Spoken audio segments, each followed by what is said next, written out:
We now look back at a film that looks forward to today. Roll projector. Transformers 3 Dark of the Moon is fucking bad. It's not even bad in the same way as the first two.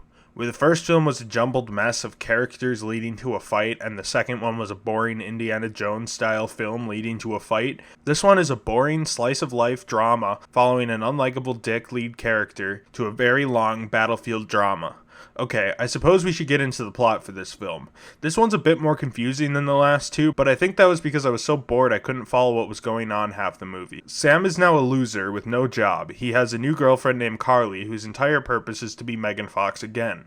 Meanwhile, we learn NASA was doing missions to the moon to look at this Transformers spacecraft that landed there.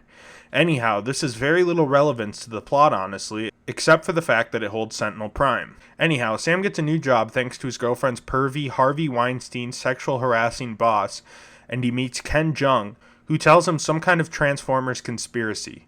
Meanwhile, the Autobots are killing Middle Easterners for the government for some reason, but also rogue Decepticons.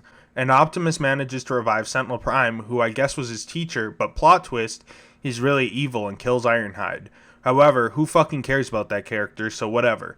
Oh, and Carly's boss is evil too. Then Sentinel Prime gathers these pillars, which will make a portal, which will bring the evil Transformers to Earth as well as their planet. And for some reason, the government casts away the Autobots. But it was a trick, and the Autobots didn't really leave, and they fight for the last hour of the film, leading to Optimus Prime killing Sentinel and Megatron. The end. That's pretty much all I could gather from the plot. It sucks, it's long, it's boring, and it's dumb. Anyhow, let's talk about the characters.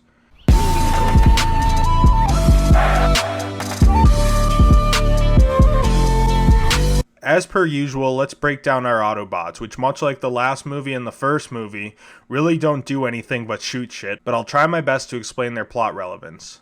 Optimus Prime returns and he revives Sentinel Prime and is happy to have him back, but once it turns out Sentinel is evil, he doesn't do anything but shoot shit.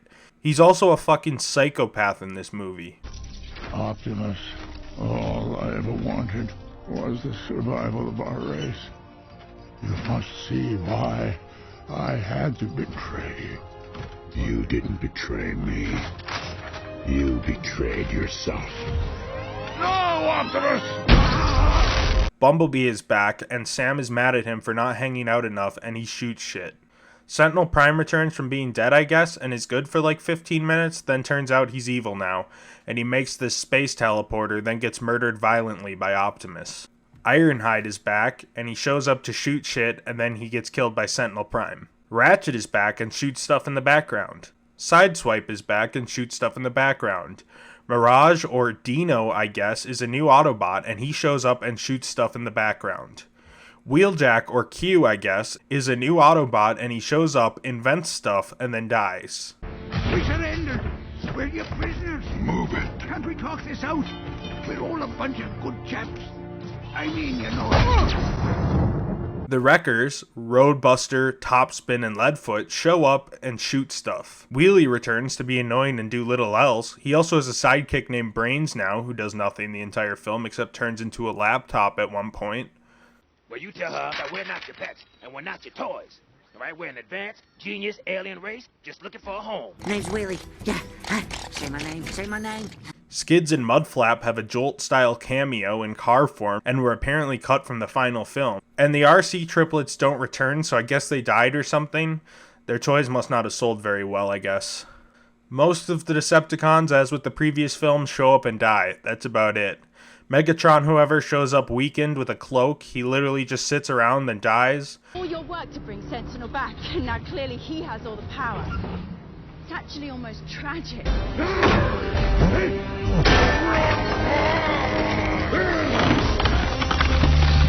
Starscream shows back up and Sam kills him in what looks like a pullover from the Transformers Dark of the Moon PS3 game.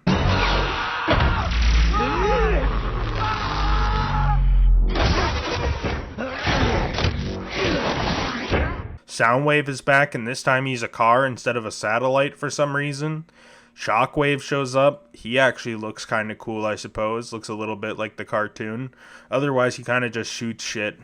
Again, much like before, the main beef of this film is the human characters. In this one, we have Sam back as our main character. Basically, he's a huge asshole now who acts like a massive tool and does nothing really but sit around looking for a job, and then wandering around following the plot. We have Carly, who I assume was basically pulled over from Michaela's character. She doesn't do much, but has even more degrading ass shots and gets captured. Not Orlando Bloom is back, and he's in the military still and doesn't do much other than shoot shit. Tyrese Gibson is back this time. He's like an airport worker or something. But then, I shit you not, he goes back to his hood to gather his homies to fight the Decepticons. This leads to the worst sequence in Transformers history, where they show up in Chicago and sad music plays. I don't even know how else to describe this moment, so I'm just gonna play it. With the cataclysm raining down, inside's crying, save me now. You were there, possibly alone. Also, the Autobots return back to Earth after Chicago is already almost entirely destroyed, which must have been kinda awkward. Sector 7 guy tags along, and this time he's rich. We also have a mean government woman who doesn't do anything. Sam's parents are back, and this time they're traveling around in a party bus and have matching tracksuits. They never change, you basically know what you're getting with them. Finally, we have evil Harvey Weinstein boss, whose whole goal is, I guess, to survive by teaming up with the Decepticons. Yeah, he's pretty lame and doesn't really do much. So those are our characters. Yeah, not much has changed in this movie, honestly. The Autobots are useless and boring and do nothing but shoot stuff, and the humans are all in service of Sam, whose story is just boring and dumb. Also, Sam was flanderized to the point where he loses any shred of likability he had, which is not much at this point.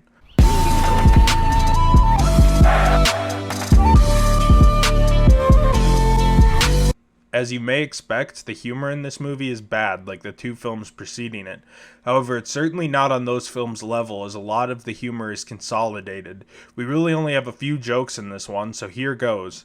Sam's mom tells Sam to get real pants while she's wearing a tracksuit. Sam, I think for an interview you should wear real pants. I think for life you should wear real pants. Sam's mom implies he has a big dick. To break up with one world-class hottie. No, stop, okay? She dumped me, I moved on to something better. That's it. I'm a happier person. Why don't you help me?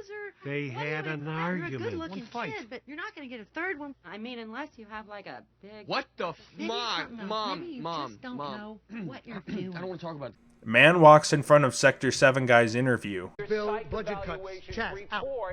Severe delusion. People think Ken Jeong and Sam swapped oral sex. When do we get a new copy? So you're not going to say anything about what I saw. Who you share a toilet stall with is totally your business. That's pretty much it in terms of humor. It's certainly a step up from Transformers 2, but still the same cringy humor we've come to expect.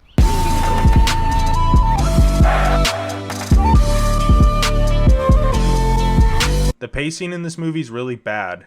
The first 2/3 of the movie is just them walking around and talking about boring shit, and the last third of the movie is just a giant fight. The issue is, we don't care about any of the Transformers fighting, so it's just boring. We also don't like Sam in this film because he's an annoying asshole. The first half of the film is some of the most boring crap ever put to film.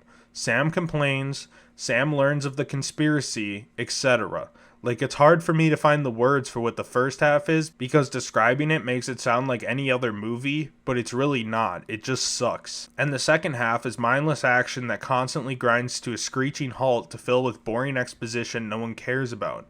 At least the first two movies had some level of intrigue, but this movie's plot I couldn't give two shits about.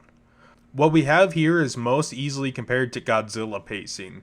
It's just bullshitting around, followed by fights I don't care about. But at least a lot of Godzilla films have interesting action, and by interesting I mean batshit insane. This film is just barfed out CGI madness, and it's not fun to watch.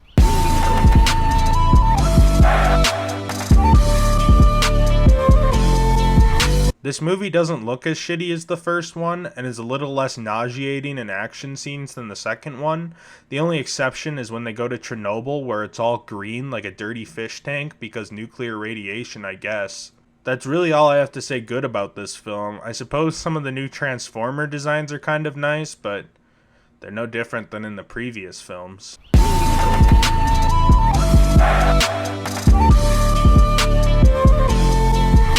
pacing, the characters, the fact that it's fucking boring, the fact that the action feels less warranted in this film than the other two, the fucking song in Chicago part. In fact, fuck it, the end song too. All the fucking songs are bad.